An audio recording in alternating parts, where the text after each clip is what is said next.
मेरी मौसी की उम्र 40 वर्ष है। हम लोग एक ही घर में रहते हैं। मेरे मौसा और मौसी ऊपर वाले फ्लोर पर हैं, जबकि हम लोग नीचे वाले फ्लोर पर रहते हैं। उम्र के इस पड़ाव में भी मेरी मौसी ने अपने आप को बहुत मेंटेन करके रखा हुआ है। वो देखने में आज भी बहुत ही आकर्षक लगती हैं। हमारे बाथरूम की दीवार पुरानी थी, जिसमें एक हल्का सा छेद था। वहां से मैं मौसी को देखा करता था। तब मैं बहुत छोटा था। उसके बाद मैं कॉलेज की पढ़ाई के लिए भोपाल चला गया था और अभी साल भर पहले ही लौटा हूँ। मेरी जॉब अब मेरे ही शहर ग्वालियर में लग गई थी। जब मैं घर में रहने लगा तो उस समय मौसा की तबीयत ठीक नहीं रहती थी। उन्हें ब्लड प्रेशर की समस्या रहने लगी थी। वैसे मौसी के एक बेटा और एक बेटी हैं, लेकिन वो दोनों ही बाहर पढ़ाई कर रहे थे, इसलिए उनके साथ मदद करने के नाम पर घर में मैं ही था। एक दिन मेरे छोटे भाई का जन्मदिन था। हमने तय किया कि सब लोग मिलकर बाहर डिनर के लिए जाएंगे। मम्मी, पापा, मैं, मेरा भाई और कुछ रिश्तेदार सब तैयार थे। मैंने मौसी से भी साथ चलने को कहा। पहले तो उन्होंने मना किया। बोली, मौसा अकेले हैं, मैं कैसे जाऊं? लेकिन मेरे और मम्मी के बार बार कहने पर वह मान गई। हमारी कार में जगह की थोड़ी दिक्कत थी। सारी सीटें भर चुकी थीं और मौसी को बैठने के लिए जगह नहीं मिल रही थी। मैंने हंसते हुए कहा, मौसी, आप मेरे पास बैठ जाइए, मैं जगह बना लूंगा। वह थोड़ा हिचकिचाई, लेकिन फिर मेरे बगल में आकर बैठ गई। जगह इतनी कम थी कि वह आधी सीट पर और आधी मेरी गोद में थी। मैंने हल्के से मजाक किया, मौसी, लगता है आज आपको मेरी गोद में ही सफर करना पड़ेगा। वह हंस दी और माहौल हल्का हो गया। रास्ता करीब आधे घंटे का था। कार की भीड़भाड़ में मैंने धीरे से अपना एक हाथ मौसी की कमर पर रख दिया। मुझे लगा कि शायद वह कुछ कहेंगी, लेकिन उन्होंने कुछ नहीं कहा। उनकी चुप्पी ने मुझे थोड़ा अजीब सा महसूस करवाया, लेकिन मैंने उस पल को और नहीं बढ़ाया। थोड़ी देर बाद मैंने बहाना बनाया कि मुझे बैठने में दिक्कत हो रही है। मैंने कहा, मौसी, आप थोड़ा और मेरी तरफ आ जाइए, वरना मेरी कमर दुखने लगेगी। वो हंसी और थोड़ा और मेरी गोद में सरक आई। उस आधे घंटे के सफर में मेरे मन में कई ख्याल आए। मौसी की सादगी, उनकी वह गर्मजोशी, सब कुछ मुझे उनके और करीब ले जा रहा था। लेकिन मैं जानता था कि यह सिर्फ एक पल था और इसे ज्यादा बढ़ाना ठीक नहीं। हम रेस्टोरेंट पहुंचे और जन्मदिन की पार्टी में सब मस्ती में डूब गए। मौसी भी खुलकर हंसी और उस रात वह पहले से ज्यादा खूबसूरत लग रही थीं। रेस्टोरेंट में भाई का जन्मदिन शानदार रहा। हंसी मजाक, स्वादिष्ट खाना और परिवार का साथ, सब कुछ परफेक्ट था। मौसी उस रात कुछ ज्यादा ही खुश नजर आ रही थी। शायद इतने दिनों बाद वह घर की जिम्मेदारियों से थोड़ा बाहर निकल पाई थी। उनकी हंसी और बिंदास अंदाज ने माहौल को और रंगीन कर दिया था। वापसी का समय हुआ तो फिर वही कार की जगह की समस्या सामने आई। हम सब थोड़े थके हुए थे, लेकिन मूड अभी भी हल्का फुल्का था। मैंने मौसी से कहा, मौसी, लगता है फिर वही इंतजाम करना पड़ेगा। मेरी गोद ही आपकी सीट है। वो हंसकर बोली, अरे अभिषेक, तू भी ना बड़ा नाटक करता है। लेकिन फिर वह मेरे पास आकर बैठ गई, इस बार बिना ज्यादा हिचकिचाहट के। शायद इस तरह की मस्ती ने उन्हें थोड़ा और सहज कर दिया था। कार शुरू हुई और हम वापस घर की ओर चल पड़े। इस बार मौसी मेरी गोद में पूरी तरह से बैठी थीं, क्योंकि सीट पर और जगह थी ही नहीं। अंधेरा होने की वजह से कार का माहौल थोड़ा शांत था। सब अपने अपने फोन में व्यस्त थे और पापा ड्राइव कर रहे थे। मैंने फिर से धीरे से अपना हाथ मौसी की कमर पर रखा। इस बार भी उन्होंने कुछ नहीं कहा, बस एक बार मेरी ओर देखा और हल्के से मुस्कुराई। उनकी वो मुस्कान ने मेरे दिल की धड़कन थोड़ी तेज कर दी।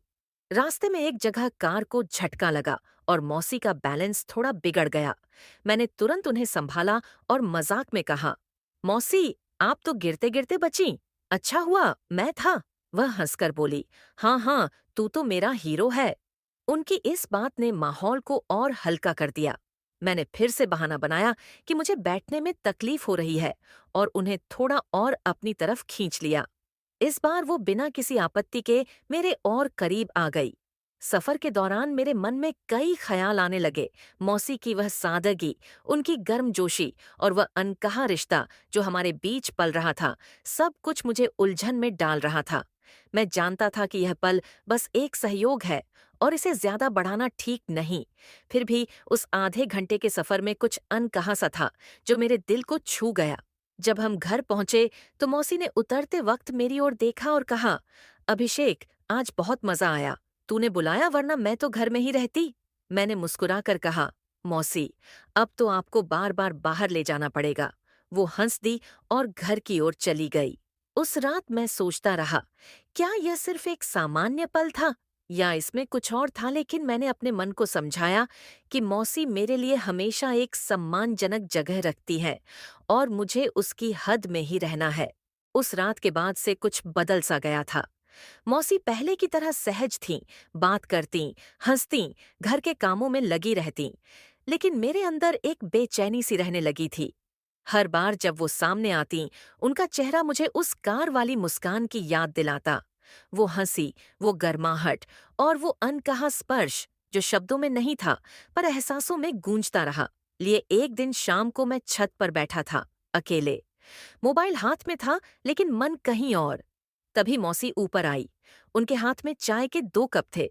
अभिषेक, तुम आजकल बहुत चुप रहने लगे हो, उन्होंने कहा और मेरे पास बैठ गई। बस ऐसे ही मौसी, थोड़ा काम का टेंशन है, मैंने नजरें चुराते हुए कहा। उन्होंने चाय का कप मेरी तरफ बढ़ाया। ले, थोड़ा आराम मिलेगा। हम दोनों कुछ देर चुपचाप चाय पीते रहे।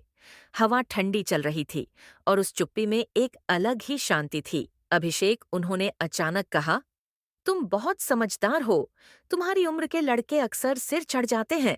मैंने हंसकर कहा, अब मेरी तारीफ क्यों कर रही है? मौसी, नहीं, बस ऐसे ही उस दिन कार में जो हुआ, उसके बाद मैं थोड़ा असहज हो गई थी। लेकिन तुम्हारा व्यवहार बहुत संयमित था। मैंने तुम्हें एक अलग नजर से देखा उस दिन। मैंने उनकी आंखों में देखा, उनमें कोई शरारत नहीं, कोई झिझक नहीं थी। बस एक गंभीर सच्चाई थी। मौसी, मैं आपको हमेशा बहुत सम्मान देता हूँ। उस दिन जो हुआ वो एक पल था, शायद परिस्थितियां थीं, लेकिन मैं जानता हूँ उसकी कोई सीमा है। वो मुस्कुराई। शायद हम दोनों ने उस दिन कुछ महसूस किया था, लेकिन हम दोनों जानते हैं कि उस एहसास को संभालना और समझना जरूरी है। मैं चुप था, क्योंकि कुछ बातें शब्दों में कहना मुश्किल होता है। थोड़ी देर बाद मौसी उठी और जाने लगीं। जाते जाते बोलीं, अभिषेक, कल सुबह थोड़ा टाइम निकालना, मुझे मार्केट जाना है। तुम्हारे मौसा की दवाइयां भी लेनी है। मैंने हाँ में सिर हिलाया। अगले दिन मैं मौसी के साथ बाइक से मार्केट गया। सड़कों की हलचल, भीड़ और शोर के बीच भी हमारा सफर शांत था। मौसी पीछे बैठी थी, लेकिन अब उनके हाथ मेरी कंधे पर नहीं थे। वो अपने आप को थोड़ा दूर रख रही थीं। शायद वो अपनी भावनाओं से लड़ रही थीं, और मैं भी। दवा लेकर हम वापस लौट रहे थे तो अचानक बारिश शुरू हो गई। मैंने बाइक एक पेड़ के नीचे रोक दी। मौसी भीग रही थीं। उनका पल्लू उनके चेहरे से चिपक गया था। मैंने अपना रूमाल बढ़ाया। मौसी, चेहरा पोंछ लीजिए। उन्होंने लिया, लेकिन उनके हाथ कांप रहे थे। क्या सब कुछ पहले जैसा हो पाएगा अर्जुन? उन्होंने अचानक पूछा। मैंने उनकी ओर देखा। उनकी आंखें भावुक थीं। मैंने धीरे से कहा, हम कुछ भी बदलना नहीं चाहते मौसी। जो रिश्ता आपके और मेरे बीच है वो बहुत खूबसूरत है, अगर हम उसे मर्यादा में रखें। वो बस सिर झुकाकर मुस्कुरा दी। उसी मुस्कान में बहुत कुछ था, अधूरा लेकिन पूरा। उस दिन के बाद हम दोनों ने अपने रिश्ते की नई परिभाषा घड़ी। नजदीक तो थे, पर सीमाओं के भीतर। एक ऐसा रिश्ता जिसमें चाह थी लेकिन संयम भी। एक ऐसा रिश्ता जिसे समझने के लिए शोर नहीं, खामोशी चाहिए थी। तो दोस्तों, यह थी आज की एक छोटी सी काल्पनिक पारिवारिक कहानी। तो दोस्तों, आप सबको यह कहानी कैसी लगी, हमें कमेंट करके जरूर बताएं दोस्तों। इस कहानी में आप सभी का दिल दुखना नहीं है, बल्कि यह कहानी है आप सभी लोगों के मनोरंजन के लिए बनाई गई है। तो प्लीज आप सभी लोग हमें सपोर्ट कीजिए और ऐसी कहानी सुनने के लिए हमारे चैनल को सब्सक्राइब करना ना भूलें। तो दोस्तों, हम फिर मिलते हैं एक और नई कहानी के साथ।